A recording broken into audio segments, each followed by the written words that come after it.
Hello friends, welcome to Banu's kitchen recipes. இன்றைக்கி நம்ம ரொம்ப சாஃப்டான லேயர் பரோட்டா செய்கிறத பார்க்க போகிறோம். இனிமேல் நீங்கள் ஹோட்டலில் பரோட்டா வாங்கி சாப்பிட வேண்டாம், நம்ம வீட்டில் ஈஸியாக சாஃப்டாக எப்படி செய்கிறதுன்னு பார்க்கலாம். வாங்க ரெசிபி செய்ய ஆரம்பிக்கலாம்.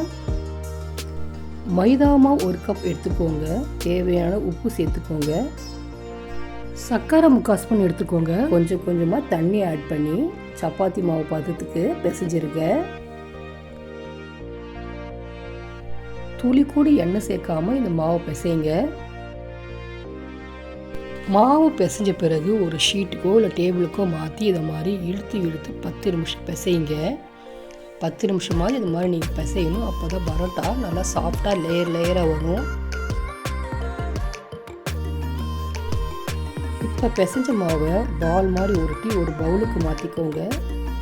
எண்ணெய் ஆட் பண்ணிக்கோங்க. சுற்றியும் தடவி விட்டுடுங்க.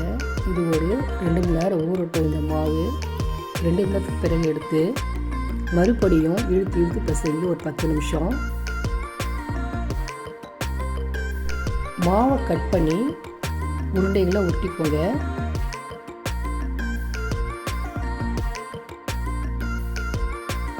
எல்லா உருண்டைகளும் எண்ணெய் ஆட் பண்ணி நல்லா சுற்றி அப்ளை பண்ணிவிடுங்க.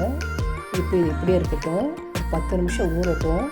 இப்போ உருண்டைகளை எடுத்து இதை மாதிரி தட்டி எடுத்துக்கோங்க. தட்டி முடிச்சிட்ட பிறகு ஒரு ஸ்பூன் எண்ணெய் அடி தடவி வச்சுக்கோங்க.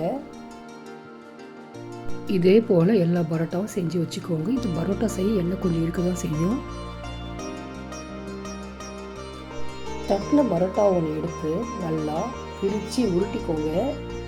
உங்களுக்கு எந்த அளவுக்கு மெலிசாக உருட்ட முடியுமோ அந்த அளவுக்கு உருட்டிக்கோங்க. போல் கட் பண்ணி வச்சுக்கோங்க. கட் பண்ணிவிட்டு ரோல் பண்ணிக்கோங்க. இப்போ சுற்றி விட்டுடுங்க. இப்போ அது மேலே எண்ணெய் ஆட் பண்ணி ஒன்று அதை மாதிரி செஞ்சு வச்சுக்கோங்க. உங்களுக்கு ஈஸியாக இருக்கும் பரோட்டா போட்டு எடுக்கிறதுக்கு. ஃபஸ்ட்டு டிப்ஸு, நீங்கள் பரோட்டா மாவு பிசையும் போது சுடு தண்ணி ஊற்றி மாவு பிசைங்க. பரோட்டா நல்லா சாஃப்டாக இருக்கும். நீங்கள் ரொம்ப நேரம் ஊற வைக்க தேவையில்லை. இப்போ எல்லா பரோட்டா உருட்டி எடுத்து வச்சாச்சு. இப்போ வாங்க ஒரு பரோட்டா எடுத்து இந்த மாதிரி கட்டையில் உருட்டியோ இல்லை கையால் தட்டி எடுத்துக்கோங்க.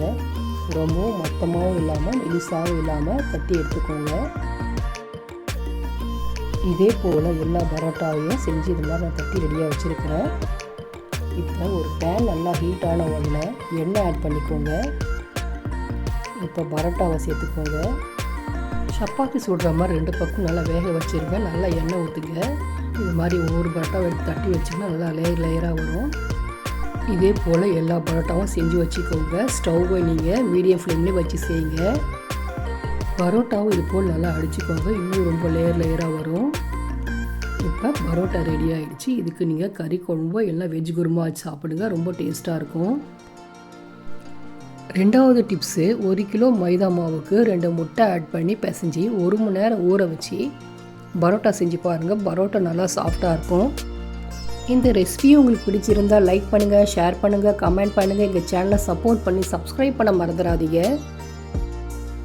இதே போல் அடுத்த ரெசிபியில் உங்களை அனைவரும் பார்க்கலாம் ஃப்ரெண்ட்ஸ். பாய்.